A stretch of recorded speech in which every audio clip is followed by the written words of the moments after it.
The forecast into the evening looks nice. There'll be a nice light breeze coming in off the ocean. The wind's still a little gusty here and there.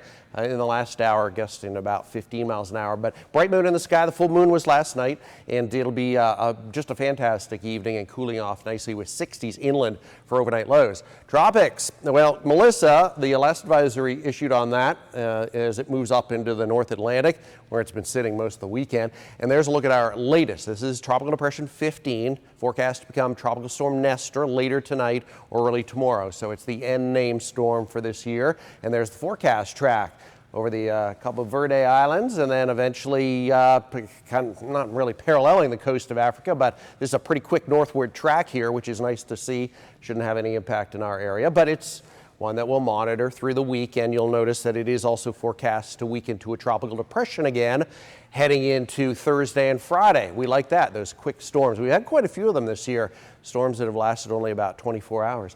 There's the computer model tracks, and they're also in pretty good agreement, considering that it's not even a named storm yet. Several other systems we're watching.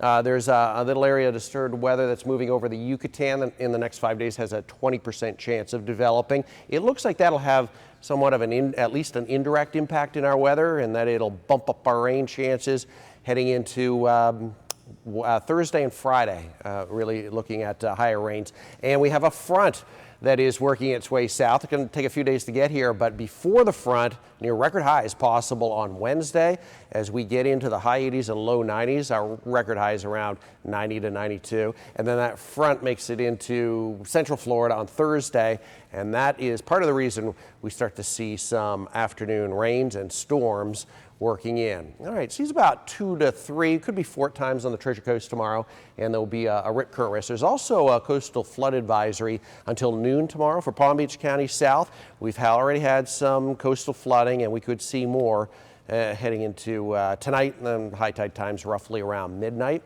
And tomorrow around noon. 73, bright moon in the sky. As I said, the full moon was last night. 86 tomorrow, sun and clouds. Low rain chances. Very nice Tuesday. Wednesday not bad, but the heat returns.